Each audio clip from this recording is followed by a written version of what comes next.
Bismillahirrahmanirrahim. Alhamdulillah, tentunya senantiasa kita bersyukur kepada Allah. Kita termasuk di antara yang bersyukur ketika Allah menebalkan kenikmatan-kenikmatan ukhrawi yang datang di dalam kehidupan kita. Kenikmatan duniawi Allah bagikan rata sesuai dengan ketetapan takdir yang Allah berikan kepada manusia. Ketika kita mendapatkan sandang, mendapatkan papan, dan mendapatkan pangan, itu kenikmatan yang Allah berikan kepada setiap orang. Ada kenikmatan yang Allah tidak berikan kepada setiap orang, tetapi Allah khususkan dan Allah istimewakan kepada sebagian orang. Siapa yang mendapatkan keistimewaan kenikmatan itu? Yaitu pada kenikmatan ukhrawi. Kenikmatan ukhrawi itu banyak, Ibu. Ketika ibu diberikan kesabaran menghadapi suami dengan berbagai macam keterbatasan dan kesalahan, itu kenikmatan ukhrawi. Ketika kita diberikan kelapangan hati ketika mendidik anak kita walaupun terkena kelelahan dan kepenatan, itu kenikmatan ukhrawi. Dan ketika kita diberikan kesempatan untuk duduk di taman ilmu, mendengarkan setiap petua dan setiap petunjuk yang disampaikan Allah dan Rasulnya, itu kenikmatan ukhrawi, di mana tidak setiap orang mendapatkan kenikmatan itu. Kenikmatan itu hanya Allah berikan dengan sifat rahimnya, tetapi kenikmatan duniawi Allah berikan dengan sifat rahmannya. Kalau ibu baru mendapatkan kenikmatan mobil, itu merupakan konsekuensi dari sifatnya Allah yang rahman. Kalau ibu mendapatkan pakaian, itu konsekuensi dari sifat Allah yang rahman. Tapi ketika ibu diberikan kekuatan bangun di tengah malam, diberikan duduk di taman ilmu, sampai kita mampu mengamalkan kehidupan kita sesuai dengan petunjuk sunnah yang disampaikan oleh Rasulullah SAW, maka itu merupakan kenikmatan ukhrawi bersifat limited edition, di mana itu merupakan konsekuensi dari sifat rahimnya Allah yang Allah berikan kepada manusia yang Allah kasihi. Dan kita senantiasa bersyukur. Kita pada kesempatan ini kita diberikan kesempatan berkumpul di taman ilmu, dan semoga kita tidak pernah bosan di dalam setiap ilmu yang kita peroleh. Semoga kita senantiasa serakah terhadap setiap ilmu yang kita peroleh dan kita dapatkan, karena salah satu sifatnya orang mukmin, mereka itu serakah dengan ilmu dan informasi kebaikan yang bersumber dari Allah dan Rasulnya. Makanya Rasulullah SAW bersabda, innal mu'mina la yashba min khairin yasmauhu hatta yakuna muntahahu al jannah. Orang mukmin itu sifatnya banyak, tapi salah satu sifatnya orang mukmin, mereka itu tidak pernah cukup dan tidak pernah merasa kenyang terhadap setiap kebaikan dan setiap ilmu yang mereka peroleh, sampai betul-betul mereka memastikan dirinya sudah berada di antara taman-taman surga. Semoga kita termasuk orang yang tidak pernah cukup dengan ilmu. Semoga kita senantiasa serakah dengan ilmu.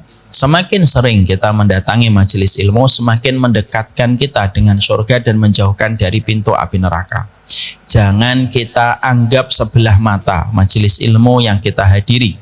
Jangan kita anggap remeh setiap kajian yang kita arungi. Karena apa? Sesering engkau mendatangi majelis ilmu, maka sejauh itu Allah menjauhkan kita dari neraka dan mendekatkan kita dengan taman-taman surga. Itulah yang menjadikan kita faham kenapa taman ilmu disebut dengan Riyadul Jannah. Kenapa taman ilmu itu disebut langsung oleh Nabi Muhammad dengan kata Riyadul Jannah, taman surga. Karena memang ilmu dan surga itu kaitannya sebagaimana ikan dengan airnya.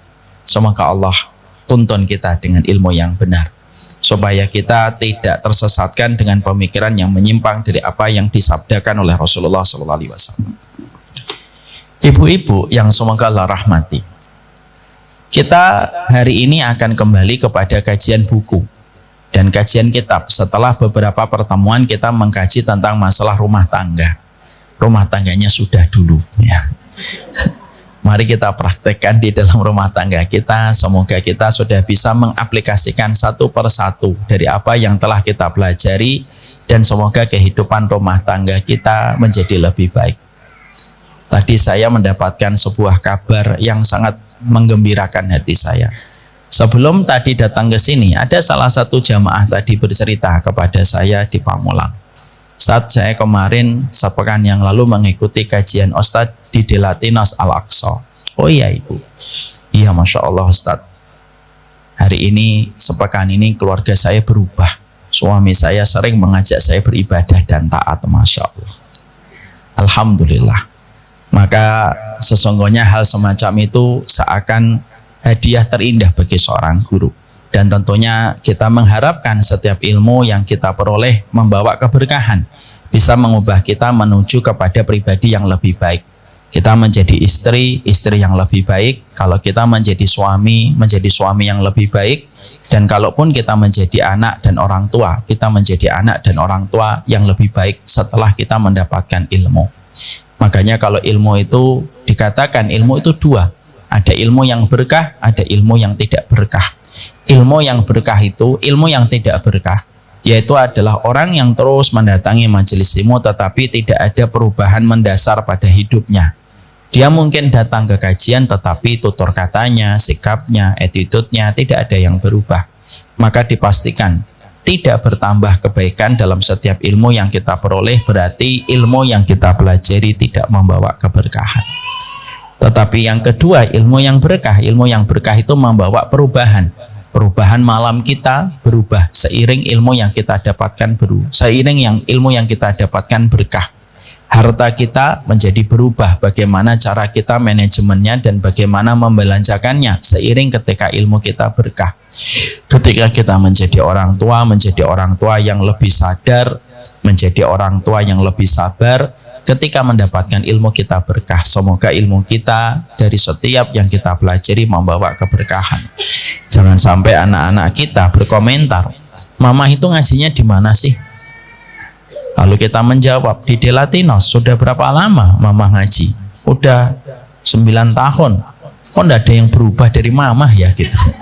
Jangan sampai komentar itu keluar dari lisan anak-anak kita. Berarti kita dievaluasi oleh anak sebelum nanti dievaluasi sama Allah. Itu yang kita khawatirkan. Allahumma inna na'udzubika min ilmin la yanfa wa qalbin la yakhsha wa du'ain la yusma wa nafsin la tashba. Ada 4 perkara musibah yang harus kita hindari. 1, ilmu yang tidak berkah. Yang kedua, wa qalbin la yakhsha, hati yang tidak pernah khusyuk, hatinya terus mikir duniawi terus, itu hati yang tidak khusyuk.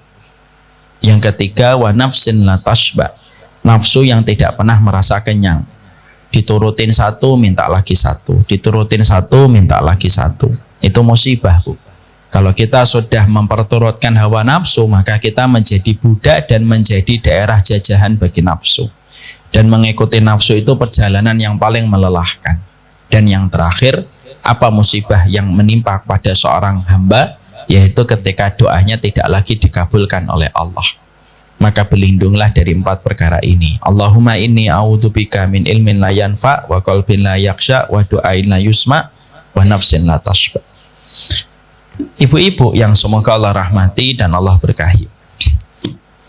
Ibu tahu nggak siapa orang yang pertama kali dijebloskan masuk ke dalam neraka dan menjadi narapidana neraka pertama kali? Kalau ibu berpikir bahwasanya yang dijebloskan ke dalam penjara neraka itu adalah pezina, pertama kali yang dijebloskan ke penjara, jawaban ibu tidak 100% tepat.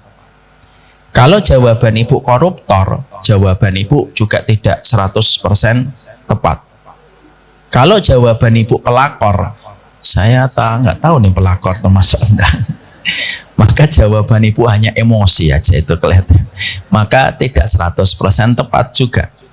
Kalaulah pezina, kalaulah koruptor, pembunuh, bukan pertama kali yang dijebloskan dan menjadi narapidana di dalam penjara besar yang bernama neraka, pertanyaan kita lalu harus terjawab. Lalu siapa Ustadz yang pertama kali menjadi narapidana ketika dijebloskan ke dalam penjara neraka, di mana kita khawatir bahwasanya kita termasuk di dalamnya?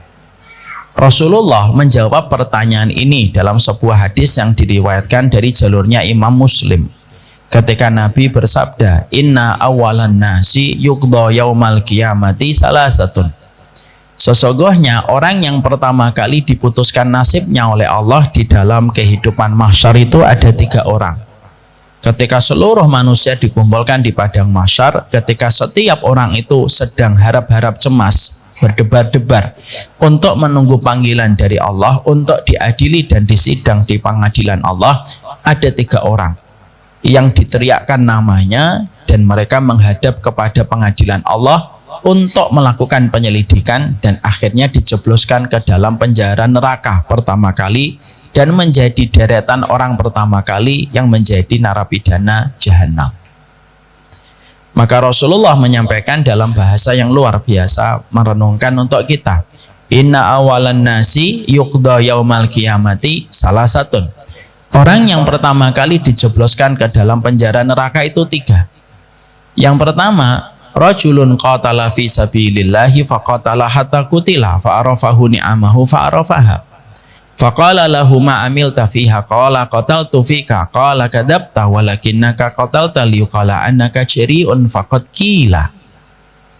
Yang pertama yang dipanggil oleh Allah itu orang yang berjihad. Maka orang yang berjihad itu memenuhi panggilan itu. Maka ketika mereka telah berdiri di pengadilan Allah di padang mahsyar, di mana padangnya itu warna pasirnya putih kemerah-merahan, matahari didekatkan sejarak 1 mil dan tidak ada batasan untuk siapapun di daerah mahsyar, maka mujahid ini menghadap kepada Allah dan disidik oleh Allah. Dan ketika disidik oleh Allah, Allah memulai penyelidikan dengan sebuah pertanyaan ingkar, pertanyaan yang sebenarnya tidak membutuhkan jawaban. Allah lalu bertanya, ma'amil tafi, kamu kan mujahid, apa yang telah kamu lakukan sepanjang usiamu ketika hidup di dunia? Maka mujahid ini langsung berkata, qataltu fika, saya sepanjang hidup saya itu berjuang, saya berjihad ya Allah, semata-mata saya berjuang ini di dalam medan perjuangan. Allah lalu bertanya kembali, maaf ya Ibu, saya sudah pernah menyampaikan, kaedahnya kita kalau di padang mahsyar, kaedahnya manusia itu simpel. Barang siapa yang dikumpulkan di padang mahsyar dan ketika berhadapan dengan Allah tidak ditanya macam-macam oleh Allah dan tidak didebat, itu pasti masuk surga. Seperti analoginya ketika Ibu melewati imigrasi. Ketika Ibu melewati imigrasi, tidak ada notif khusus, tidak ada red notice dan tidak ada blue notice untuk Ibu. Biasanya tidak ada pertanyaan. Dibuka, jalan. Tapi ketika Ibu melewati imigrasi, ada notif-notif tertentu dan ada pesanan-pesanan informasi tertentu yang disebut dengan red notice dan blue notice, maka biasanya Ibu mendapatkan banyak pertanyaan. Namanya siapa Bu? Rini. Rini atau Rini? Rini Pak. Benar, benar. Jangan-jangan Rinto, enggak Rini. Misalkan. Maka pertanyaannya banyak. Kenapa? Ternyata ada notif-notif khusus pesanan bahwasanya nama ini termasuk di antara nama yang harus mendapatkan perhatian. Itu analogi sederhana ketika manusia di dalam pengadilan Allah. Makanya ketika si mujahid ini dipanggil oleh Allah pertama kali, maka dia mendapatkan banyak notif dan banyak pertanyaan dari Allah, dan ujungnya didebat oleh Allah. Makanya Rasulullah berkata kepada Ibunda Aisyah dengan sebuah sabda, waman nuqisha uddiba, siapapun yang nanti berdiri di hadapan Allah kok sampai didebat oleh Allah, berarti dia berakhirnya dengan tragis ketika akan diadab. Maka mujahid ini ketika dia menjawab, saya sepanjang hidupnya berperang, lalu Allah bertanya, untuk siapa? Maka langsung dijawab, untukmu ya Allah. Fika, untukmu ya Allah. Maka Allah menyanggah jawaban dari mujahid ini dan berkata, kadzabta walakinnaka qatalta liqala annaka jari'un. Kamu bohong. Sesungguhnya kamu berperang itu supaya kamu disebut sebagai pemberani, dan kamu telah mendapatkan pujian itu dari lesan manusia setelah kamu dicap sebagai pemberani. Karena dia didebat, dia celaka. Maka dibenamkan wajahnya, diseretlah dia oleh malaikat Zabbaniyah. Lalu dicemploskanlah dia ke dalam neraka. Pertama kali jilatan api neraka berbahan manusia dimulai dari bahan bakar yang bernama mujahid yang salah niat. Karena bahan bakar api neraka itu dari batu dan manusia yang dijebloskan ke dalamnya. Dan ternyata bahan bakar manusia pertama kali yang menjadi bahan bakar api neraka itu siapa? Bahan bakar para mujahidin yang mereka salah meletakkan niatnya. Yang harusnya mereka mendapatkan surga kalau terjaga niatnya semata-mata karena Allah. Yang kedua yang dipanggil oleh Allah, rajulun ta'alamal ilma wa 'allamahu wa qara'al Qur'an. Faqala lahu ma 'amilta fihi qala ta'alamtul ilma wa 'allamtuhu wa qara'al Qur'ana fika. Maka yang kedua yang dipanggil oleh Allah itu adalah orang yang senantiasa belajar, orang yang senantiasa mengajar kayak saya, dan orang yang senantiasa membaca Al-Quran. Inilah orang yang kedua yang dipanggil oleh Allah. Dia datang di dalam penyidikan Allah, Allah pun bertanya dengan skema yang sama dengan yang pertama. Ma'amil tafi, apa yang kamu lakukan? Maka orang itu berkata, ta'alamtul ilma, saya sibuk nyari ilmu. Tidak ada undangan kajian kecuali saya datang. Ke mana-mana saya kajian datang. Bahkan ketika ustadznya libur, saya tidak libur. Ini tambahan dari saya. Ini tambahan ya, nanti jangan disangka ini dari hadis. Enggak, ini tambahan dari saya. Wa 'allamtuhu, dan saya sibuk ngajar, saya sibuk dakwah kemana-mana.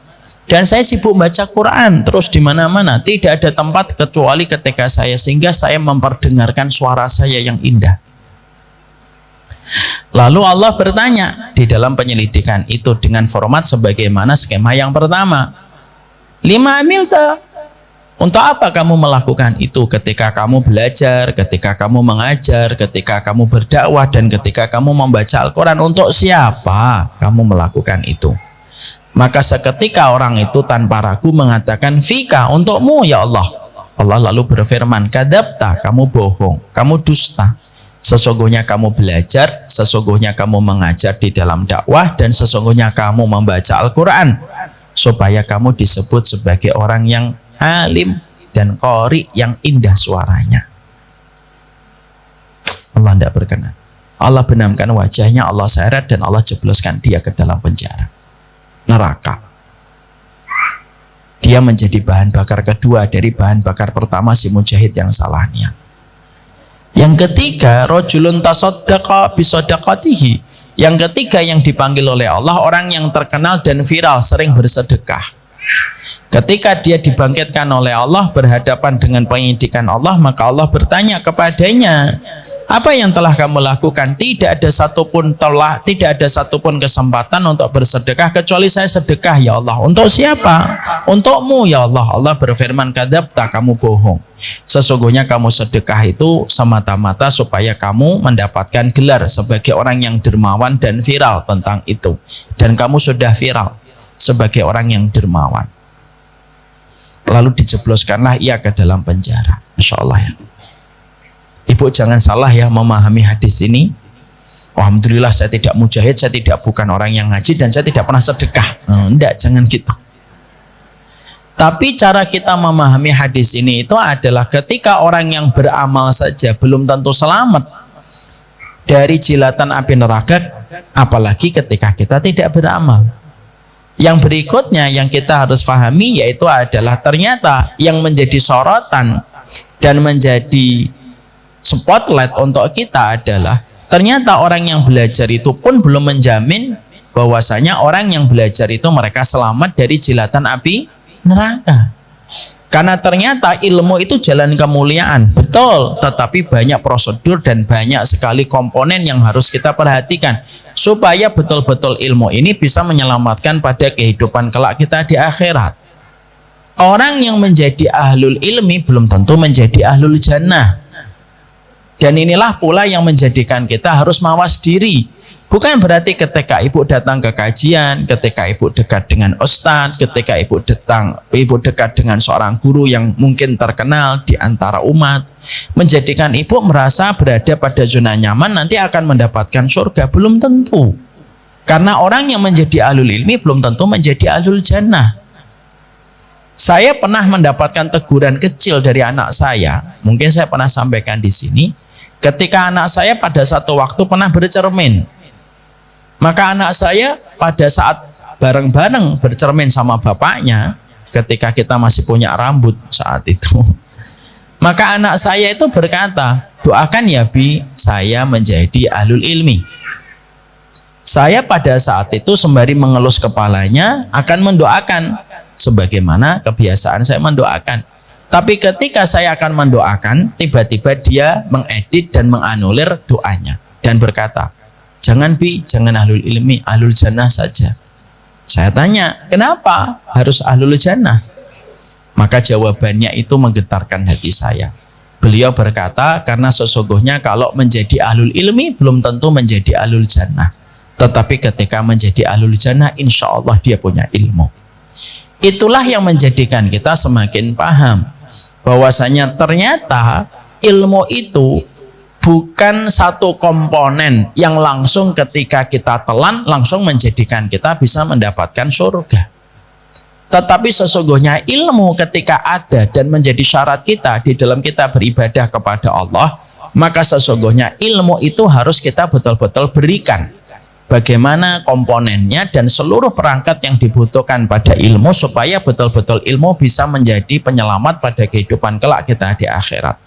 Dan itulah yang menjadikan kita melanjutkan pembahasan kita ta'aruf dengan ilmu supaya betul-betul kita paham ilmu, kita paham tuntutan ilmu itu apa, kita paham konsekuensinya ketika kita berilmu, dan kita tahu bagaimana seluruh syarat yang dimiliki pada ilmu supaya kita betul-betul layak menyandang status sebagai penuntut ilmu. Karena ilmu itu betul-betul kita butuhkan.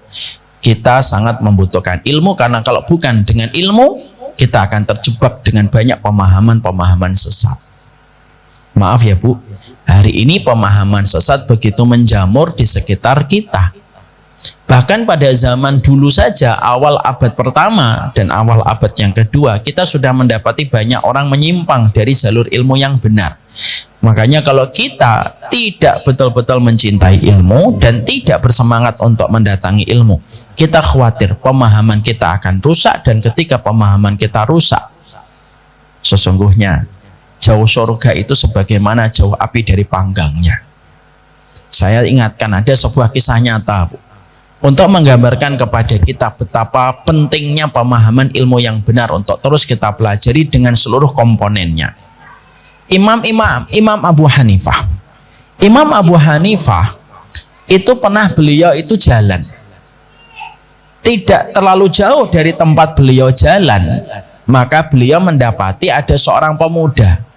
Pemuda tersebut dia mengambil buah-buahan. Dia mencuri buah-buahan yang diharamkan oleh Allah. Diambil buah-buahan itu, dipegang. Dia lalu jalan.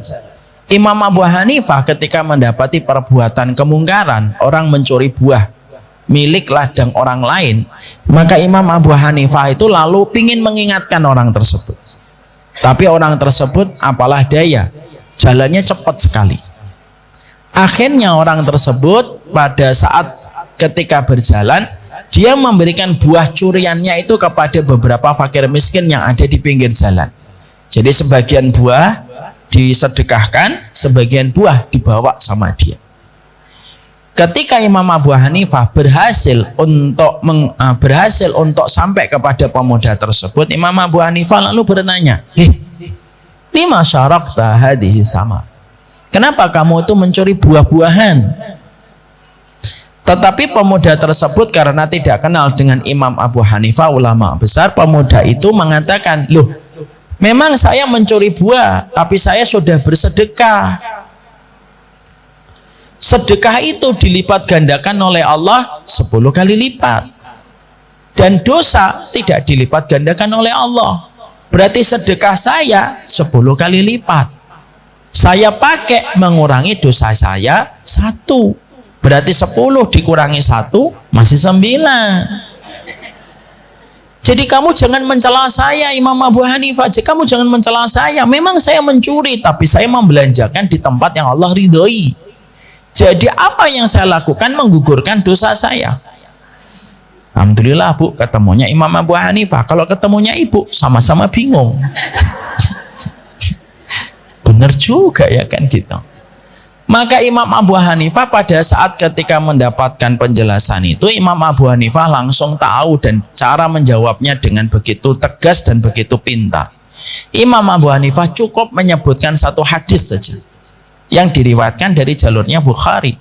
Innallaha thayyibun wa la yaqbalu illa thayyiban. Allah itu baik ya nak, anak muda. Allah itu baik dan tidak menerima kecuali yang baik. Apa yang kamu sedekahkan ini tidak diterima sama Allah karena datang dari sesuatu yang buruk. Jadi kalau kamu menganggap sedekahmu mendapatkan 10 pahala, salah. Karena sedekahmu datang dari sesuatu yang buruk ketika kamu mencuri miliknya orang. Barulah pemuda tersebut diam. Inilah pentingnya pemahaman ilmu yang benar, Bu. Makanya kalau kita tidak memiliki pemahaman ilmu yang benar, maka kita akan mudah sekali untuk diombang-ambing dan mudah sekali untuk ditipu. Sehingga akhirnya tidaklah orang ketika tidak memiliki pemahaman yang benar kecuali menjadi sasaran empuk atas penipuan-penipuan yang berakibat rusaknya kita dalam kehidupan di akhirat. Makanya tidak sedikit kan, maaf, banyak koruptor yang terkadang mereka ketika korupsi, mereka itu memanajemen korupsinya itu dengan cara sebagaimana pemuda yang mencuri buah. Mereka ambil uang korupsi 1 miliar, tetapi 300 jutanya diberikan kepada panti asuhan.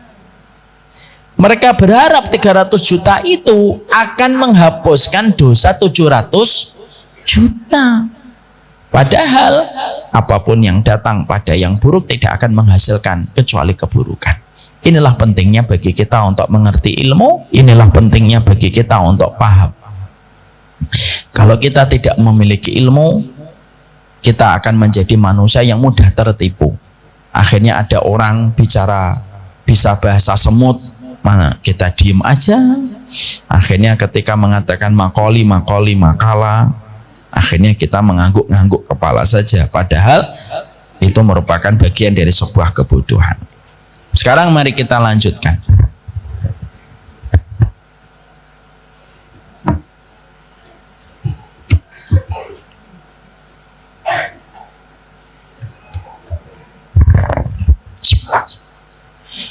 Kita akan mempelajari tentang akhlak penuntut ilmu yang keenam. Kita kemarin sudah mempelajari akhlak penuntut ilmu yang kelima, bahwasanya seorang penuntut ilmu harus menjaga diri dari kesombongan. Sekarang kita menuju kepada pembahasan yang nomor 6. Apa yang harus dipahami dan harus diperhatikan setiap para penuntut ilmu ketika mereka menuntut ilmu dan telah mendapatkan ilmu dari apa yang disampaikan Allah dan disampaikan oleh Rasulullah Sallallahu Alaihi Wasallam. Karena ilmu itu qala Allah wa qala Rasul. Ilmu itu perkataan Allah dan perkataan Rasul. Bagi yang membawa bukunya, mari kita buka halaman 74. Allah lalu berfirman kepada kita, para ulama lalu menjelaskan kepada kita sesuai dengan firman-Nya Allah. Salah satu di antara perkara yang harus dimiliki setiap para penuntut ilmu ketika kita telah belajar ilmu, ketika telah menghadiri majelis-majelis ilmu, ketika kita telah mendengarkan petunjuk yang datang dari kitabullah dan sunnah, maka sesungguhnya kita ini harus memiliki sifat kelembutan setelah kita memiliki ilmu yang Allah hantarkan kepada kita. Antara kita dan ilmu yang kita pelajari dan kelembutan itu berkaitan, karena pada keduanya tidak bisa dipisahkan. Hasil dari ilmu yang baik itu menghasilkan kelembutan. Makanya ketika seseorang telah menuntut ilmu lalu tidak nampak sifat kelembutan yang ada pada dirinya, berarti proses pada ilmu yang dia peroleh ada proses yang salah, ketika akhirnya menghasilkan sikap keras dan bengis ketika telah mendapatkan ilmu. Ini tampaknya sederhana, tetapi justru sering kita dapatkan kasusnya di dalam kehidupan. Banyak orang yang terkadang sebelum mereka mendapatkan ilmu, terkadang sikapnya biasa. Tapi justru setelah dia mendapatkan ilmu, dia mendapatkan, lalu kita jumpai sikapnya itu keras dan bengis kepada orang lain. Dan tidak nampak sifat kehalusan dan tidak nampak sifat kelembutan pada dirinya setelah mendapatkan ilmu. Padahal kata para ulama, sesungguhnya ilmu itu kayak permata, kelembutan itu kayak sebuah tas yang mahal ketika membungkus sebuah permata. Ibu bisa membayangkan kalau permata yang mahal dibungkus dengan tas plastik, maka sesungguhnya permata itu akan berkurang nilainya ketika dilihat ketika dibungkus dengan tas plastik. Ilmu kita itu adalah permata kita. Kelembutan yang ada pada kita setelah kita mendapatkan ilmu, lalu kita bersikap lembut ketika setelah mendapatkan ilmu, maka itu merupakan packaging dari sebuah permata yang sudah kita dapatkan dari sisi Allah. Karena yang menjadikan kita paham ilmu itu Allah, Bu. Makanya ketika seseorang sudah mendapatkan ilmu, sikap yang harus betul-betul dia berusaha untuk dia tampakkan setiap telah mendapatkan ilmu, yaitu berbuah manis dengan sebuah kelembutan. Semakin orang berilmu, semakin dia lembut. Semakin dia berilmu, maka semakin dia luas ketika menyikapi dirinya, menyikapi pasangannya, menyikapi keluarganya, dan menyikapi orang di sekitarnya. Karena itulah yang kita dapatkan dari sikapnya para ulama yang penuh dengan kelembutan setelah mereka mendapatkan ilmu. Ibu tahu nggak, ada seorang ulama yang bernama Abu Hatim Al-A'sam. Ada namanya ulama itu disebut dengan Abu Hatim yang tuli. Masya Allah ya. Ada ulama disebut dengan Abu Hatim yang tuli. Kenapa dia menjadi tuli? Itu ada kisah nyatanya. Ternyata beliau itu pernah menyampaikan sebuah ilmu. Lalu pada satu waktu ada seorang ibu-ibu wanita yang datang kepada beliau ingin meminta fatwa, konsultasi. Qadarullah, perempuan tersebut secara tidak sengaja beliau kentut, Bu. Dan kentutnya keras, mungkin karena sakit perut. Dia malu sekali pada saat itu di depan Abu Hatim, ulama besar yang dia ingin meminta fatwa darinya. Maka ketika Abu Hatim pada saat itu dengan kentut itu, dan semua orang ingin ketawa pada majelis itu ketika wanita itu kentut, maka Abu Hatim itu pura-pura tidak mendengar kentutnya. Jadi ketika orang pada senyum-senyum, dia itu seakan-akan tidak tahu kenapa kalian, seakan-akan dia tidak mendengar kentut itu, padahal dia mendengar kentut itu. Saking dia menjaga perasaan wanita itu, maka akhirnya orang-orang itu menyebutnya dengan Abu Hatim yang tuli, karena disangkanya bahwasanya beliau tuli, padahal beliau tidak tuli sama sekali. Karena saking besarnya komitmen beliau untuk menjaga perasaan muridnya ketika mengeluarkan angin dan kentut di hadapannya. Masya Allah. Ini menunjukkan kepada kita, sesungguhnya Ibu, kalau kita mendapatkan ilmu, maka sesungguhnya kelembutan itu pasti kita dapatkan. Kalau ilmu yang kita peroleh dan ilmu yang kita dapatkan diridhoi sama Allah. Karena apa? Allah itu ketika memberikan hadiah atas pencapaian ilmu kepada kita, Allah memberikan kelembutan. Mana dalilnya bahwasanya kalau Allah itu mendapatkan ilmu dari kita, Allah akan memberikan reward dan hadiah itu adalah kelembutan? Allah itu berfirman di dalam salah satu ayatnya. Mari kita buka di dalam salah satu ayatnya Allah Subhanahu wa taala. Allah menyampaikan di dalam surat Ali Imran, "Fabima rahmatin minallahi lintalahum walau kunta faddan ghalidul qalbi lan faddu min haulik." Allah itu menyampaikan, maka karena rahmat Allah yang besar kepada kalian, maka kalian itu berlaku lemah lembut terhadap mereka, wahai Muhammad. Sekiranya engkau bersikap keras dan berhati kasar, tentunya mereka akan menjauhkan dirimu dari sekitarmu. Ayat ini memberikan kepada kita sebuah arti. Ternyata ketika orang itu mendapatkan ilmunya, betul-betul membawa keberkahan, Allah itu memberikan kelembutan. Dan kelembutan itulah yang menjadikan orang itu nyaman di antara kita ketika kita berlaku lemah lembut terhadap mereka. Dan ilmu itulah yang akan memberikan banyak keberkahan dengan kelemah lembutan yang kita miliki ketika kita menjadi penuntut ilmu.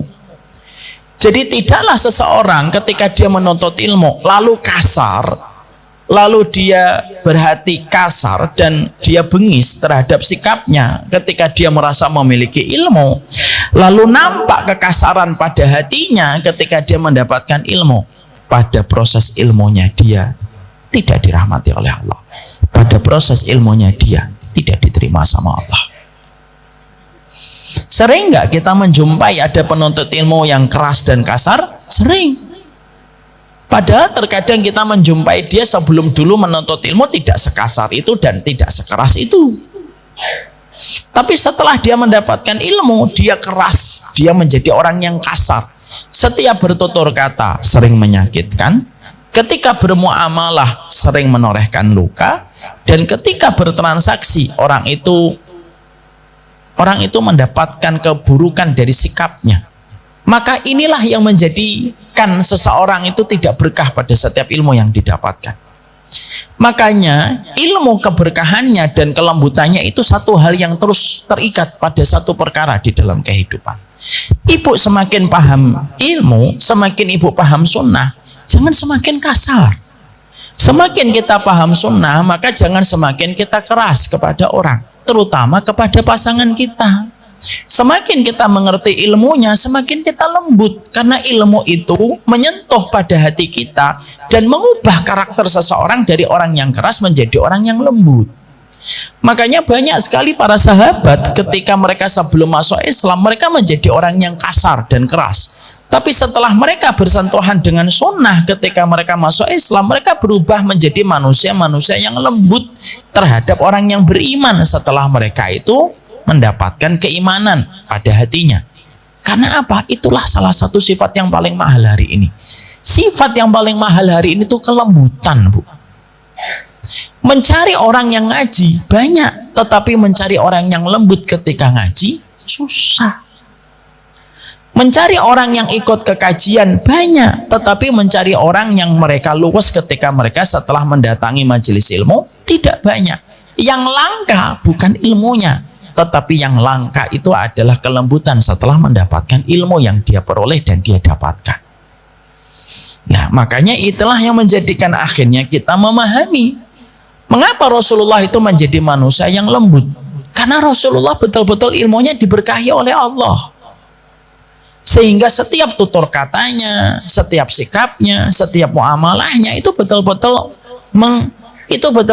menampilkan kelembutan yang tidak dibuat-buat oleh Rasulullah SAW, sehingga setiap orang itu merasa nyaman ketika di dekat Rasulullah, dan tidak ada manusia yang tersakiti ketika bermuamalah dengan Nabi SAW. Makanya dulu saya sempat menyampaikan sebuah kata-kata untuk menegur saya sendiri. Kata-katanya itu apa?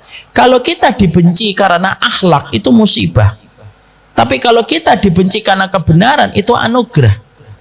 Kalau ibu dibenci karena kebenaran, ibu memiliki ilmu yang benar, ibu sudah lembut, tapi tetap dibenci karena ibu meyakini kebenaran, itu anugerah, Bu. Karena Nabi Muhammad itu pun dibenci, tapi mereka tidak membenci Nabi Muhammad karena kasarnya Nabi Muhammad. Enggak, mereka membenci Nabi Muhammad itu karena kebenaran yang diyakini Nabi Muhammad. Tapi kalau kita dibenci karena akhlak, ketika kita tidak lembut, ketika kita kasar, ketika kita keras, siapapun yang dibenci karena keras dan dibenci karena kasar hatinya dan akhlaknya, itu merupakan musibah. Kenapa? Tidak ada orang mukmin yang dibenci karena akhlak, dan tidak ada orang mukmin yang dibenci karena kekasarannya. Makanya kalau orang sepintar-pintar apapun dia memiliki ilmu, kalau dia sudah hilang sifat kelembutannya, satu persatu orang yang ada di sekitarnya tidak akan merasa nyaman, mereka melipir, mereka pergi. Kenapa? Karena pada dasarnya manusia itu membutuhkan sikap respek dari sikap kelembutan orang yang berinteraksi dengan dirinya. Banyak perempuan yang siap ketika suaminya miskin, tapi banyak perempuan yang tidak siap kalau suaminya kasar. Banyak anak yang bersabar ketika orang tuanya miskin, tapi banyak anak yang susah bersabar kalau orang tuanya kasar. Banyak di antara majikan itu masih sabar ketika pembantunya masih banyak belum tahu dan tidak menyelesaikan tugas dengan baik, tapi banyak majikan yang tidak siap ketika mendapatkan pembantunya kasar. Makanya akhirnya para ulama itu mengatakan bahwasanya sifat antara ilmu dan keberkahannya itu berkaitan dengan sifat kelembutan. Dan sifat kelembutan inilah yang paling langka dan paling susah kita dapatkan dalam proses kita mencari ilmu. Kenapa? Orang yang mencari ilmu belum tentu mendapatkan anugerah dengan kelembutan. Makanya Masya Allah, perjalanan kita mencari ilmu inilah yang menjadikan kita harus betul-betul berusaha betul melembutkan dalam setiap tutur kata yang kita miliki dan sikap kita ketika kita berinteraksi dengan banyak orang. Tidaklah mereka yang kasar, tidaklah mereka yang keras di dalam proses mereka mencari ilmu, kecuali sikap kerasnya dan sikap kasarnya itu menodai setiap ilmu yang telah dia pelajari. Ibu kalau mendapatkan ada seseorang kasar, padahal ibu tahu dia ikut ngaji, pasti ibu akan penasaran, dia ngajinya sama siapa? Ya atau tidak? Oh, ngajinya sama mereka, pantes. Karena yang akhirnya menjadi ternoda bukan hanya orang yang kasar, bahkan sampai kepada siapa dia belajar pun akan tercoreng kebaikannya gara-gara sifat kekasaran dan kekerasan hati manusia. Makanya inilah yang menjadikan kita memahami kelembutan itu merupakan perhiasan yang tidak bisa terpisahkan dari kebutuhan kita ketika mencari ilmu. Sehingga ketika seseorang itu semakin lembut, kelembutan itulah yang menjadikan sesuatu itu menghiasinya. Kadang-kadang ibu, orang yang melakukan dosa lebih diterima sama orang lain itu karena kelembutan orang yang berbuat dosa. Kadang-kadang ilmu tidak diterima sama orang itu disebabkan karena sikap orang yang menyampaikan ilmu dan sikap orang yang belajar ilmu. Jadi terkadang ada orang menjauh dari panggung kebenaran bukan karena fitrahnya mereka rusak. Nah, bisa jadi ada orang itu menjauh dari panggung kebenaran karena sikap orang yang berada di atas panggung kebenaran itu betul-betul kasar, yang menjadikan mereka itu tidak nyaman. Tapi kadang-kadang panggung kemaksiatan itu ramai dengan orang bukan karena nafsu ada di situ semata. Bisa jadi orang yang ada di panggung kebatilan itu ramai karena orang yang berada di atas kebatilan itu terkadang lebih lembut dibandingkan orang yang berjalan di atas ilmu dan kebenaran. Maka inilah yang menjadikan kita mengevaluasi cara kita di dalam kita mempelajari kehidupan sunnah dan kehidupan ilmu. Ibu, saya pernah tertegun dengan sebuah kisah nyata.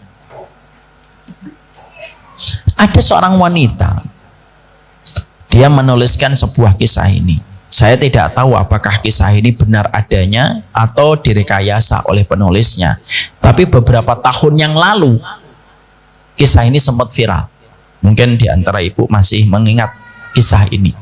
Ada seorang wanita menuliskan di sosial media dan tulisannya itu direspon oleh ribuan orang. Dia berkata, saya ketika sedih, saya ini anak malam, saya ini anak party. Maka ketika saya sedih dan mengalami banyak problem dan konflik yang tidak selesai-selesai, saat itu saya ingin datang ke area masjid. Sebagai orang yang tidak pernah datang ke masjid, saya tidak tahu dong apa yang harus saya lakukan ketika saya masuk masjid. Karena beliau memang betul-betul keluarga yang jauh dari tuntunan Islam. Kalau omongan kita itu keluarga abangan. Ketika saya datang ke masjid, dalam kondisi saya tidak memakai hijab, tidak menutup aurat, ya karena saya tidak tahu.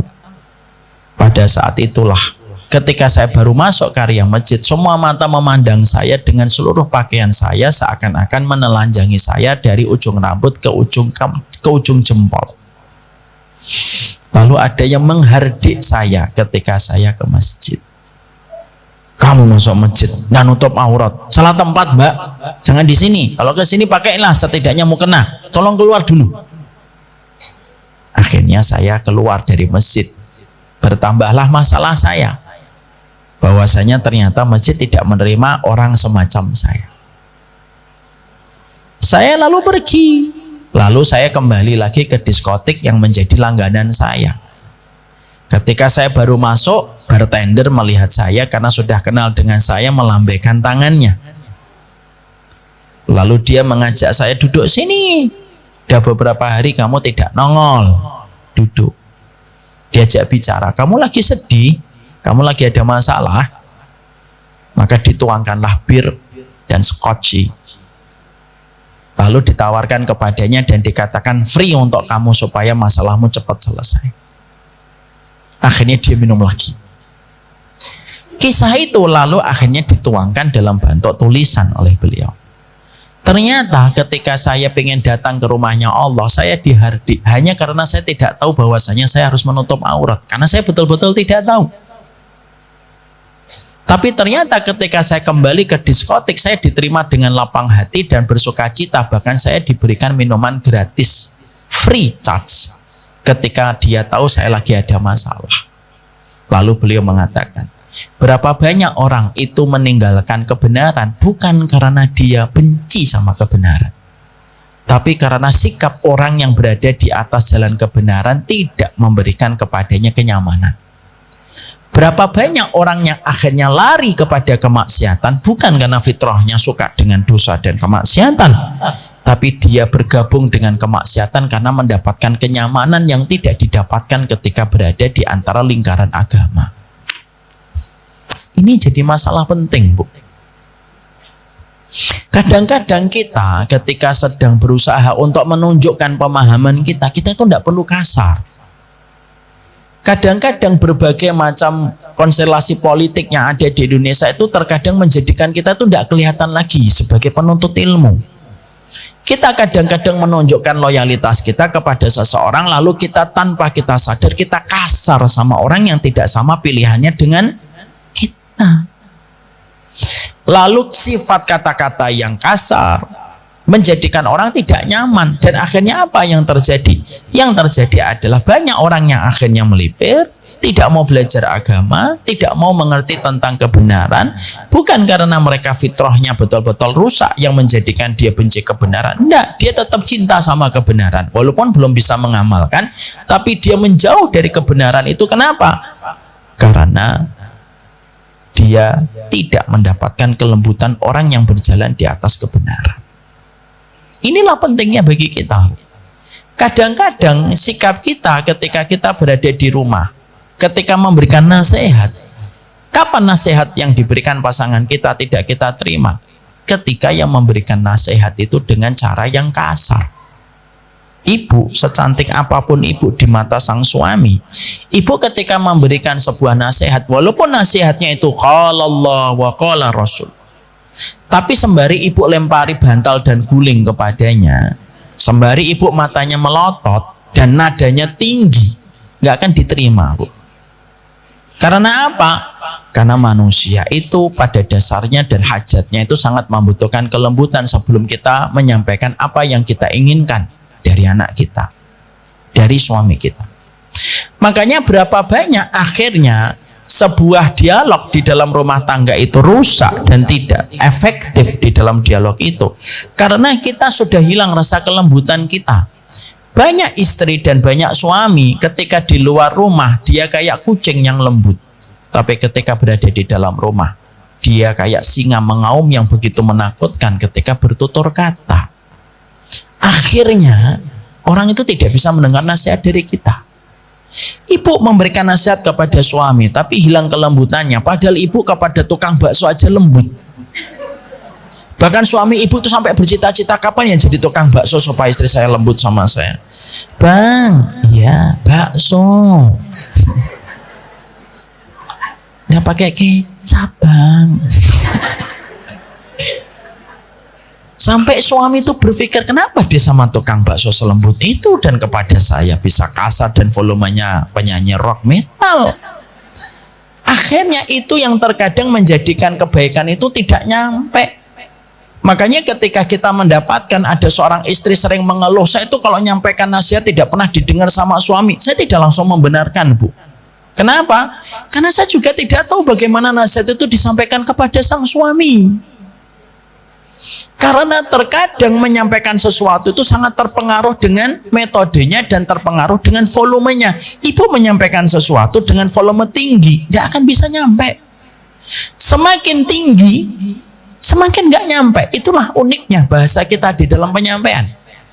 Ibu kalau nyampaikan sesuatu semakin teriak-teriak, tidak nyampe. Kenapa pertengkaran itu selalu membutuhkan suara yang tinggi? Karena hatinya jauh. Makanya sering kan orang bertengkar itu teriak. Ada nggak orang teriak itu pelan-pelan? Nggak ada, tinggi dia. Bahkan terkadang pasangannya itu sampai mengatakan, ngomong apa kamu? Ulangi lagi. Padahal sudah ngomong keras sekali. Karena hatinya lagi jauh. Makanya volumenya itu justru semakin tinggi itu semakin jauh hatinya. Makanya betul ketika Allah mengatakan sifat lain, sifat kelembutan itu tidaklah menempel kepada sesuatu kecuali menghiasi perkara itu. Maaf ibu dan maaf bapak ya. Kadang-kadang berapa banyak WTS itu lebih lembut ngomong kepada laki-laki hanya untuk mendapatkan uang 10.000, 20.000, nggak tahu saya harganya berapa, dibandingkan seorang istri yang mendapatkan nafkah terbaik dari suaminya dan mendapatkan yang terbaik dari suaminya. Berapa banyak laki-laki yang ketika menjadi suami dia ketus kepada istrinya ketika istrinya butuh untuk divalidasi, untuk mengungkapkan banyak hal yang ada pada hatinya, tetapi laki-laki jahat yang bukan mahram itu justru membuka telinganya kepada seorang wanita. Dan itulah tanda kerusakan di dalam kehidupan manusia. Makanya ibu tahu nggak, rumah yang diberkahi oleh Allah itu rumah yang tidak ada teriakan. Rasulullah menyampaikan di dalam salah satu riwayat, innallaha idza arada rahmatan min ahli baitin yudkhiluhumur rahmah. Allah itu kalau menginginkan kebaikan pada rumah tangga, Allah itu memasukkan kelembutan pada rumah tangga itu dan tidak ada suara tinggi. Jadi kalau di dalam rumah kita masih ada teriakan dan teriakan, maka sebenarnya rumah kita belum diinginkan oleh Allah di dalam kebaikan. Yang menumbuhkan benih bukan kilat dan halilintar, tetapi yang menumbuhkan benih itu air hujan yang tenang dan damai. Ya kan? Kalau kita mendapatkan hujan itu kan tenang, damai. Itulah yang menumbuhkan benih-benih yang mati di permukaan tanah. Yang menumbuhkan benih itu bukan suara halilintar dan kilat yang menyambar-nyambar. Disitulah kita paham, bukan suaramu yang tinggi yang menjadikan apa yang kamu sampaikan nyampe kepada hati, tetapi yang menjadikan kalimatmu nyampe kepada pasangan yang kamu cinta itu kelembutanmu. Makanya maaf ibu, ini agak OOT sedikit. Ibu itu kalau ingin menyampaikan sesuatu, jangan memakai volumenya laki-laki. Kalau ibu memakai volumenya laki-laki, laki-laki itu akan menghadapi ibu sebagai musuh. Volume di atas 5 itu volumenya laki-laki ibu. Gimana mas? Itu volume laki-laki. Ibu jangan pakai volume laki-laki. Kalau suami ibu mendapati ibu memakai volume laki-laki, maka suami ibu tidak melihat ibu sebagai pasangan dan istri. Kenapa? Ibu akan dilihat sebagai suami, sebagai musuh. Karena laki-laki itu tidak pernah mencari suaranya yang tinggi. Ada nggak laki-laki? Coba ada laki-laki deketin akhwat gitu, terus suaranya akhwat tinggi, tidak jadi pasti. Namanya siapa? Fadimah gitu. Nggak mau pasti. Karena fitrahnya laki-laki itu mencari suara-suara yang lembut, suara-suara bawah. Itulah pula yang menjadikan kita memahami di sini. Jadi kelembutan itu merupakan perkara yang kita harus mengerti supaya kita itu jelas bahwasanya ketika ibu ngaji dan ketika saya belajar, maka yang nampak dari keberkahan ilmu yang kita peroleh itu adalah kelembutan kita itu secara otomatis mulai keluar satu persatu di dalam kita menyikapi segala sesuatu. Kita tidak terburu-buru dan kita memiliki 4 sifat: hayyin, layyin, qorib, dan sahil. Jadi kalau ibu tanya, sifat lembut itu kalau secara praktek itu apa Ustadz? Maka sifat kelembutan yang Allah sampaikan, fabima rahmatim minallahi lintalahum, sifat kelembutan itu diterjemahkan lagi oleh Rasulullah. Apa itu? Sifat 4 yang dikatakan oleh Nabi di dalam satu sabdanya, ala ukhbirukum biman tuhramu alaihin nar. Kalian pengen tahu nggak siapa yang diharamkan dari neraka? Yang diharamkan dari neraka itu 4: hayyin, layyin, qorib, dan sahil. Inilah lembut. Hayyin itu apa? Hayyin itu orangnya rendah hati ibu. Makanya ibu ketika nanti berinteraksi sama suami dan berinteraksi sama orang lain tidak perlu menceritakan tentang pengorbanan ibu. Dan tidak perlu menampakkan bahwasanya kita tinggi, itu namanya orang hayin. Makanya kalau kita lagi ngomong sama pasangan kita, kok kita ngomongin pengorbanan kita, nggak usah ngomongin pengorbanan. Biasanya nanti nggak nyampe. Mas, kurangnya apa saya jadi suami, jadi istrimu? Yang nungguin kamu dari pagi sampai malam itu ya saya. Ya iyalah kan kamu istri. Yang lahirin anak-anak kamu siapa? Yang lahirin anak orang lain mantan kamu marah nanti. Nggak usah nyebut-nyebut itu. Karena sifat hayyin itu rendah hati dan tidak suka menyebut-nyebut apa yang telah dia lakukan, Bu. Ibu berinteraksi sama anak, kok anak itu ibu dapetin, ibu menceritakan semua pengorbanan ibu, anak itu nggak akan dengerin.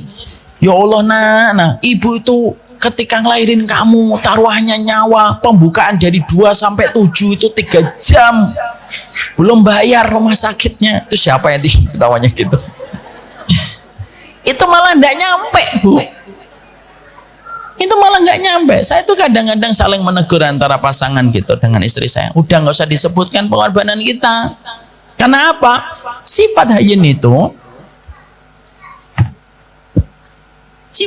itu adalah sifat ketika kita rendah hati, Bu. Rendah hati itu apa? Tidak pernah menampilkan apa yang telah kita lalui dan tidak perlu kita mempromosikan pencapaian-pencapaian yang telah kita lakukan. Makanya maaf ya, kalau ada orang itu rendah hati, setiap orang itu senang bersamanya. Kenapa? Rendah hati itu kayak dataran yang rendah yang berkumpul semua air yang datang dari berbagai macam penjuru. Kadang-kadang Masya Allah, kadang ada orang itu nggak nyaman, Bu. Kenapa? Setiap kita dekat sama dia, Masya Allah itu, dia itu menceritakan terus pencapaian dirinya yang kadang-kadang orang lain itu nggak terlalu butuh. Makanya maaf ya, cerita anak boleh, Bu, tapi kalau cerita anak terus di depan orang, lama-lama orang juga tidak butuh cerita anak kita. Anak saya itu hafal 30 juz, diceritakan terus menerus. Kadang-kadang itu yang menjadikan orang tidak nyaman. Makanya yang pertama hayyin. Jadi sikap dari kelembutan yang menjadi karakternya penuntut ilmu itu apa? Sifat yang pertamanya itu hayyin, rendah hati, Bu. Kalau ibu rendah hati, orang itu nyaman sama kita. Ibu kalau berkumpul sama orang, pasti ibu memiliki alasan kenapa berkumpul dengannya. Dan salah satu alasan primer kita dekat sama orang itu selalu karena kerendahan hatinya. Saya senang sama dia, orangnya rendah hati. Makanya Nabi mengatakan yang diharamkan masuk neraka itu, Bu, hayyin yang pertama yang disebutkan Nabi. Yang kedua, layin. Yang kedua itu apa? Layin. Layin itu luwes, Bu. Lembut dia. Luwes dia. Menyikapi sesuatu itu luwes. Makanya akhirnya dia selalu mendatangkan alasan kalau dia mendapati kondisi-kondisi yang tidak sesuai dengan planning dia.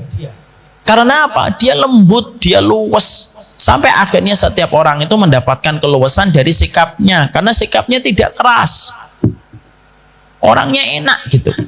Sehingga setiap berinteraksi dengan dirinya itu orang itu merasa nyaman gitu. Karena apa? Orangnya luwes. Saya itu kalau kajian, Bu, ada satu tempat gitu orangnya luwes, ketika saya ngomong saya ada udzur, ya nggak apa-apa Ustadz, itu luwes, enak saya.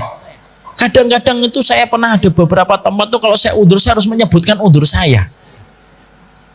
Bu, saya nggak bisa. Kenapa Ustadz? Saya ada udzur. Udzurnya apa? Nah, gimana sih guru punya udzur? Ya kalau sampai sudah punya udzur tuh ya berarti nggak bisa. Ya nggak apa-apa ibu nanya udzurnya Ustadz tuh nggak apa-apa, tapi terkadang itu memberatkan. Makanya luwes itu enak, luwes itu enak, Bu. Luwes itu yang melapangkan hati kita. Akhirnya apa? Kita sikapnya itu luwes. Akhirnya hatinya itu mudah untuk ditempatkan di mana saja. Biasanya ibu istri yang merasa ringan dalam hidupnya itu luwes, udah luwes dia sama suaminya.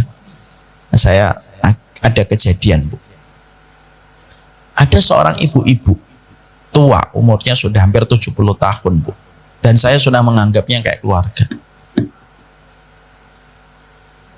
Itu unik, Bu. Beliau punya suami setiap hari Jumat, Sabtu, Ahad tidak pernah pulang. Ibu pasti mikirnya macam-macam. Udah lah, nggak saya lanjutin lah. Beliau itu setiap Jumat, Sabtu, Ahad itu tidak pernah pulang. Saya pernah tanya, Abah itu kalau Jumat, Sabtu, Ahad di mana? Mi, gitu. Jumat, Sabtu, Ahad itu tidak pernah kelihatan, Mas. Mas Ustaz memanggil saya itu Mas Ustaz. Tidak pernah kelihatan. Saya terus sempat ngomong, sebagaimana pikiran ibu kan? Saya tetap sama pikirannya. Umi nggak pernah curiga dia beli Abah itu nggak pernah pulang Jumat, Sabtu, Ahad. Beliau tidak pernah pulang Jumat, Sabtu, Ahad setelah saya usianya 30 tahun. Jadi perjalanan sudah 40 tahun kayak gitu. Saya tanya dong, Umi tidak curiga? Enggak. Saya simpel. Ini pelajaran buat kamu. Kalau dia pulang, dia suami saya. Kalau dia pergi, antara dia dengan Allah. Selama nafkah diberikan, selama tanggung jawab diberikan, selama pendidikan baik untuk akhirat itu diberikan sama anak-anak, itu lebih dari cukup. Masya Allah. Dan memang abahnya gitu. Setiap Senin sampai Jumat tanggung jawab semua nafkah, pendidikan anak, kehidupan akhirat, ikut kajian, ikut taklim, walaupun sudah sepuh, dilakukan semuanya sama beliau. Tapi Jumat, Sabtu, Ahad nggak usah ditanya kemana. Saya ketika melihat itu akhirnya mendapati, oh, itu mungkin salah satu cermin keluasan. Mungkin ada ibu yang tidak setuju dengan saya. Tidak apa-apa, tidak setuju. Ini kan contoh. Kalau hadisnya harus setuju, kalau contoh boleh tidak berbeda. Kita boleh berbeda. Tapi di situ kita mendapati orang luwes itu enak. Akhirnya apa? Saya itu gampang luwes saya. Kalau dia pulang suami saya, kalau dia pergi, itu antara dia dengan Allah. Dan saya tidak mau untuk memberatkan hati dan pikiran saya. Dan itulah kuncinya beliau itu selalu sehat sampai tua. Nah, ini bukan berarti nanti kalau ada ibu yang sakit, ibu nanti ngomong nggak luwes ya hidupnya. Jangan gitu. Tapi lain itu begitu. Jadi penyakit yang menjadikan kita itu biasanya mendapatkan banyak masalah itu kapan? Kita itu kalau merasa memiliki, Bu, itu biasanya kita tidak akan lain. Coba kalau kita ngelihat mobil yang begitu banyak di parkiran, saya luwes saja, Bu. Di sini ditutup, ini di sini, saya di sini. Luwes saya, kenapa? Mobil segitu banyaknya bukan mobil saya. Coba kalau saya merasa itu adalah mobil saya, mungkin saya akan khawatir. Maka sesungguhnya benar kata Rasulullah, yang pertama itu hayyin, rendah hati, yang kedua itu luwes. Makanya menjadi orang itu luwes. Kalau ibu menjadi istri yang luwes, dan kita menjadi penuntut ilmu yang luwes, istri yang luwes itu saya yakin 1000 perempuan itu senyum di luar rumah tidak akan pernah menggoda suami kita. Kenapa? Keluwesan itu harganya mahal, di mana mungkin perempuan lain punya kecantikan, tetapi keluwesan itu hanya milik istri yang halal ketika dia paham ilmunya. Makanya jangan diperberat masalah-masalah kecil. Kadang-kadang pertengkaran di dalam rumah tangga itu apa? Hal-hal kecil yang dibesar-besarkan. Itu kata Syekh Khamis, salah satu ulama yang saya belajar dari beliau di sosial media terus. Beliau itu sudah menikah hampir 30 tahun. Lalu pernah ditanya salah satu muridnya, masih ada di YouTube, nanti kalau ibu paham bahasa Arab silahkan dibuka. Asal jangan diaminkan ya. Amin. Syekh Khamis namanya, tulis Syekh Khamis. Beliau pernah ditanya, apa kunci rahasia menikah sampai 30 tahun? Jawaban beliau itu tidak mengatakan sholat, tahajud, puasa. Tidak mengatakan itu. Karena beliau tahu itu sudah kewajiban. Makanya nggak disebutin nama beliau. Beliau itu menyebutkannya apa? Jangan membesar-besarkan masalah kecil. Udah itu aja jawaban beliau. Padahal beliau ulama besar, Bu. Kenapa beliau tidak menyebutkan tahajud bareng? Karena itu kewajiban, tidak usah disebut lagi. Contoh kayak kita nyari menantu yang sholat tuh nggak usah disebut, Bu. Itu harus punya kewajiban, sudah termasuk di dalamnya. Makanya akhirnya banyak pernikahan itu disatukan karena perkara besar, tapi dipisahkan karena persoalan kecil yang tidak terselesaikan. Orang kalau mau nikah detail, sholatnya gimana, gajinya berapa, rumahnya gimana, manajemen konfliknya gimana. Tapi kalau sudah nikah, gara-gara masalah kecil, omongan suami yang mungkin ketika lagi marah diinget-inget terus sama istrinya. Akhirnya apa? Akhirnya nikmat besar itu hilang karena perkara-perkara kecil. Kadang-kadang kita itu lupa nikmatnya pesawat itu bisa hilang gara-gara burung yang terbang yang masuk ke baling-baling. Banyak pernikahan itu rusak hanya gara-gara masalah-masalah kecil yang terus kita besar-besarkan. Makanya kalau ibu menjadi wanita yang tidak memusingkan perkara-perkara kecil, dan kita menjadi laki-laki yang juga tidak memusingkan perkara-perkara kecil, insya Allah pernikahannya itu lebih mudah sakinah dan lebih mudah untuk tenang, dan tidak ada teriakan ketika kita menjadi orang yang dikatakan oleh Nabi layin. Layin itu tenang, luwes dia. Menyingkapi itu luwes. Sehingga akhirnya apa? Keluasan itu yang akan menjadi perhiasan dalam kehidupan kita pada kehidupan ini. Luas itu. Ya. Makanya akhirnya jangan mempersoalkan masalah kecil. Ketika mungkin pada satu waktu suaminya ibu pulang diem.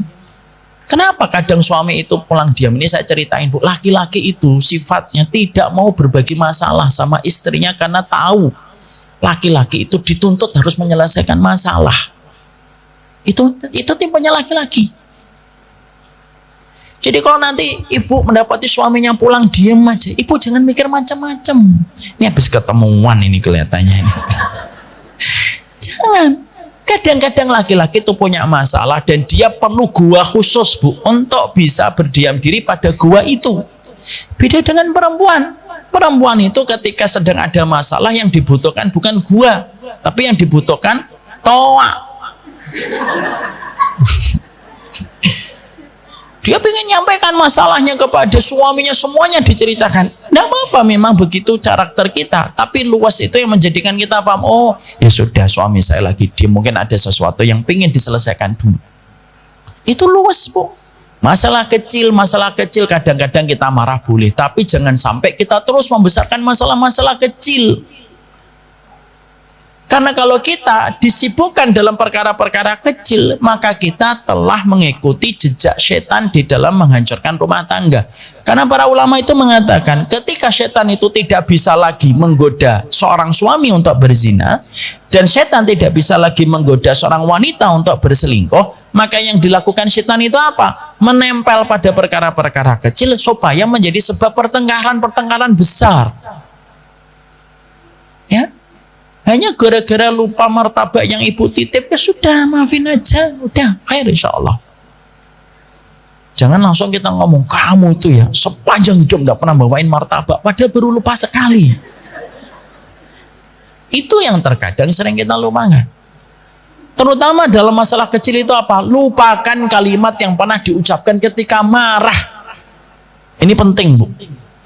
Karena apa? Ketika kita lagi marah, itu banyak ucapan-ucapan yang keluar bukan karena kenyataan yang sebenarnya dan hanya karena letupan emosi. Makanya Imam Ibnu Katsir itu berkata, salah satu di antara kebaikan seorang pasangan dan suami istrinya itu apa? Kalau marah, lupakan setiap kalimat yang keluar ketika pas marah. Jangan terus diingat. Kamu dulu pernah ngomong kayak gini sama saya. Mah, itu kan saya lagi marah, Mah. Enggak, saya akan bawa kalimat itu sampai mati. Jangan gitulah. Itu namanya sifat layin. Hayin apa? Rendah hati. Yang kedua layin. Yang ketiga, Bu, qorib. Qorib itu supel, Bu. Mudah akrab. Kalau di kajian ada yang baru datang, ternyata mungkin hijabnya belum syar'i, enggak usah dipandangin, Bu. Ada yang datang pakai cadar tapi lupa pakai jilbab, nggak usah dilihatin. Maka sesungguhnya kita menjadi orang yang supel mendekat, Ibu. Maaf ya, Bu, kadang-kadang penyakitnya orang tidak mau ngaji lagi itu apa? Orang yang baru ngaji terintimidasi sama orang yang sudah lama ngaji. Sering nggak kayak gini? Nah, ini pelakunya ini. Sehingga orang yang baru ngaji itu merasa terintimidasi. Mbak, kenapa nggak datang lagi ngaji? Saya ngaji terintimidasi, diliatin gara-gara mungkin saya pakai kaos kaki kanan lupa yang kiri. Janganlah. Makanya dikatakan oleh Nabi yang ketiga itu qorib. Qorib itu supel. Ya. Maka kalau supel enak, sama suami juga supel, mudah bercanda, Bu. Makanya sama suami itu boleh. Saya tuh pernah ini ya, kadang kita itu harus membaca WhatsApp atau membaca apa itu lelucon yang apa itu yang lucu gitu, hanya supaya kita bisa bercanda dengan pasangan kita. Itu namanya qorib, supel dia. Jangan kita mengatakan, oh saya ini memang wanita serius, tidak bisa saya bercanda-bercanda. Janganlah kehidupan kita bersama keluarga kita itu lebih kering daripada penggaris kayu. Kita ini harus supel. Dan orang yang paling layak mendapatkan kesupelan kita itu siapa? Ya pasangan kita, Bu. Karena bercandanya kita, maaf, sampai bercanda jorok pun, maaf ya, sampai bercanda jorok pun dengan pasangan itu mendapatkan pahala yang besar, Bu. Loh kok bisa, Ustaz? Karena kalau suami dan istri kita bercanda jorok sama lawan jenisnya, bukan pasangannya, dosanya besar. Berarti bercanda jorok sama pasangan pun itu pun menilai, itu pun memuat kebaikan yang besar. Dan itulah arti persahabatan. Yang namanya sahabat itu kan bersendaguro. Nikah itu sendaguro, Bu. Ah masa Ustadz? Nggak ada dalam sunnah. Kata siapa nggak ada dalam sunnah? Mana dalilnya Ustadz? Oke, saya datangkan dalilnya. Kalau menikah itu sendaguro. Rasulullah pernah mendapati Jabir bin Abdullah, salah satu sahabat senior yang paling banyak meriwayatkan hadis dari 7 sahabat besar, nikah dengan janda. Maka pada saat itu Nabi mengatakan, kamu nikah Jabir? Ya Rasulullah. Dengan siapa? Dengan wanita ya Rasulullah. Janda atau gadis? Janda ya Rasulullah. Lalu Nabi mengatakan, kenapa kamu tidak menikahi gadis? Hatta tulaibaka wa tulaibaha. Supaya kamu bersendagurau dengan dirinya dan dirinya bersendagurau dengan dirimu. Dari hadis itu para ulama itu memberikan penjelasan bahwasanya pernikahan itu seni, bersendagurau. Makanya ibu kalau tidak punya referensi, tebak-tebakan yang lucu, tidak apa-apa, buka Google. Mobil apa abang yang ada di atas pohon? Suaminya pusing banget. Apa jawabannya? Mau bilang mangga, mau bilang rambutan. Hal kecil, tapi itu akan menjadikan ibu memiliki sifat qorib. Tahu qorib? Apa qorib artinya tadi? Supel. Dan akhirnya kita itu enak, Bu, dalam pernikahan itu. Dan kita membicarakan konteks kelembutan itu bukan hanya kepada banyak orang, tapi kepada keluarga kita. Dan yang keempat setelah qorib itu apa? Selalu memudahkan. Artinya itu memudahkan, menggampangkan aja. Bang, bisa nitip ini nggak bisa, ya udah nggak apa-apa, lain kali, sudah selesai.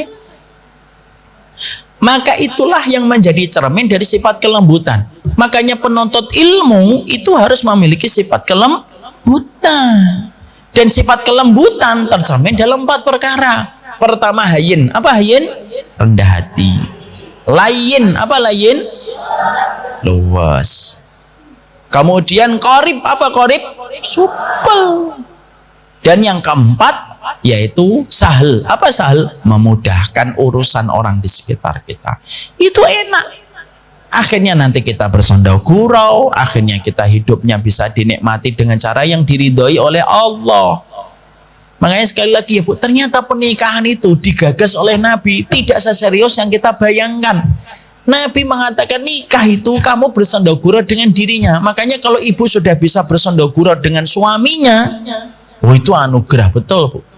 Kalau selera humornya ibu sudah sama dengan selera humornya suami, itu karunia. Yang beda itu kalau selera humor ibu dengan selera humor suami sudah beda. Kalau selera humornya ibu komedi stand up, selera humornya suami masih Sri Mulat. Yang gitu. Tapi itulah yang namanya kita di dalam hidup berkeluarga, dan itulah yang kita lakukan di dalam seni kita berinteraksi dalam kehidupan. Makanya akhirnya para ulama lalu menyampaikan kepada kita, sesungguhnya penuntut ilmu harus memiliki sifat kelembutan di dalam mereka menuntut ilmu. Maka semoga orang-orang yang ada di sekitar kita Bu bersaksi, ibu ini setelah ngaji sifatnya itu berubah. Dulu kasar, sekarang lembut. Dulu keras, sekarang luas. Nah, berarti ilmunya ibu telah diberkahi oleh Allah.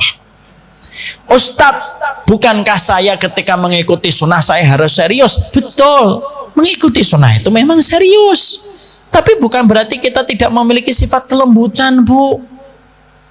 Nabi juga bersendagurau dengan sahabatnya. Nabi juga lomba lari dengan Aisyah. Nabi juga bersendagurau dengan Abu Bakar. Bukan berarti ketika kita berkomitmen mengikuti tauhid dan mengikuti sunnah menjadikan kehidupan kita hilang kelembutannya. Kelembutan itu bagian dari warna kehidupan dan merupakan art of life dalam kehidupan kita. Maka disitulah kita mendapati salah satu sifat penuntut ilmu yang keenam itu penuh dengan kelembutan. Makanya miris ya. Saya pernah mendapati ada salah satu adik kelas saya ketika menikah, lalu beliau ditawarin sama bapaknya untuk menikah dengan santriwati, lalu beliau tidak berkenan. Bapaknya curhat sama saya, anak saya ini Ustadz nggak mau sama santriwati. Saya tanya alasannya, kenapa? Dia merasa trauma ketika mendapati ada santriwati yang tidak lembut di dalam sikapnya. Mungkin ini masalah kasus ini parsial ya, tidak bisa dibenarkan juga perkataan dari adik kelas saya ini. Tapi di situ kita mendapati bahwasanya kelembutan itu merupakan harga termahal setelah kita mendapatkan ilmu. Ingat ya Bu, perkataan dari Imam Ibnu Katsir, kelembutan itu hadiah dari Allah. Maka siapapun kok tidak mendapatkan kelembutan, berarti dia belum mendapatkan hadiah dari Allah. Ini yang dapat kita pelajari pada kesempatan hari ini. Semoga Allah memberikan keberkahan dalam setiap urusan kita. Semoga kita semakin memiliki sifat hayyin, layyin, qorib, dan sahal. Terutama untuk suami kita tercinta. Semakin kita menjaga sikap kita, sendoguro kita, supel kita, luwesnya kita, rendah hatinya kita sama pasangan kita, dan sama orang di sekitar kita, semakin menjadikan kemudahan di dalam kehidupan kita. Yang menjadikan kehidupan kita susah itu apa? Sifat berkeras-keras di dalam agama.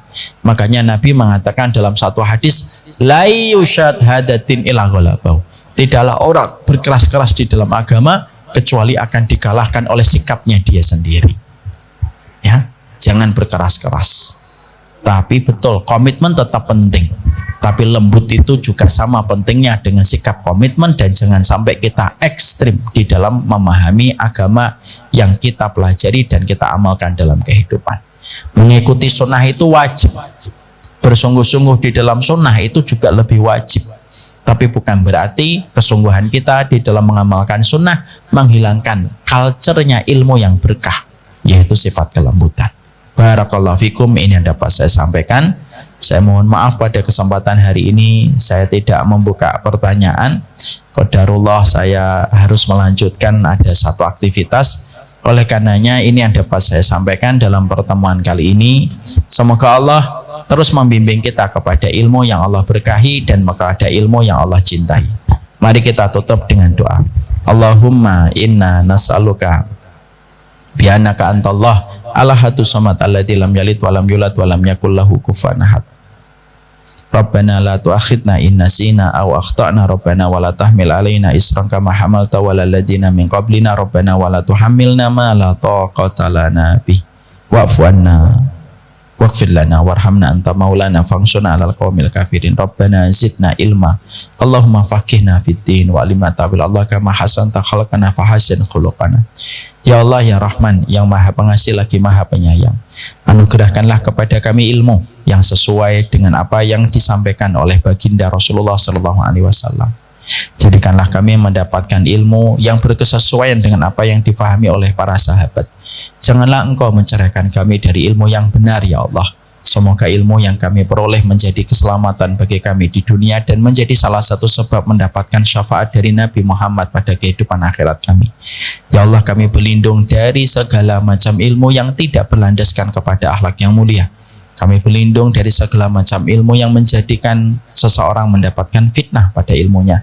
Dan kami berlindung dari segala macam ilmu yang tidak membawa keberkahan di dalam kehidupan kami. Ya Allah, anugerahkanlah kepada kami sikap kelembutan. Janganlah Engkau haramkan kami dari sikap kelembutan di dalam bertutur kata. Jadikanlah kami menjadi seorang hamba yang hayyin, yang layyin, yang qorib dan sahal. Sebagaimana yang dijelaskan oleh baginda Nabi. Tidaklah orang yang memiliki 4 sifat itu kecuali Engkau haramkan dari pintu api neraka. Haramkanlah kami dari neraka ya Allah. Ketika Engkau mudahkan kami untuk mendapatkan sifat hayyin, layyin, qorib dan sahal dalam kehidupan kami. Ya Allah, kepada Engkau kami berdoa, kepada Engkau kami berharap. Lembutkanlah hati kami, lembutkanlah sikap kami, lembutkanlah interaksi kami ya Allah. Jadikanlah kami menjadi orang-orang yang diharamkan dari api neraka. Rabbana atina fid dunya hasanah wa fil akhirati hasanah wa qina adzabannar. Wassallallahu ala nabiyyina Muhammad walhamdulillahi rabbil alamin.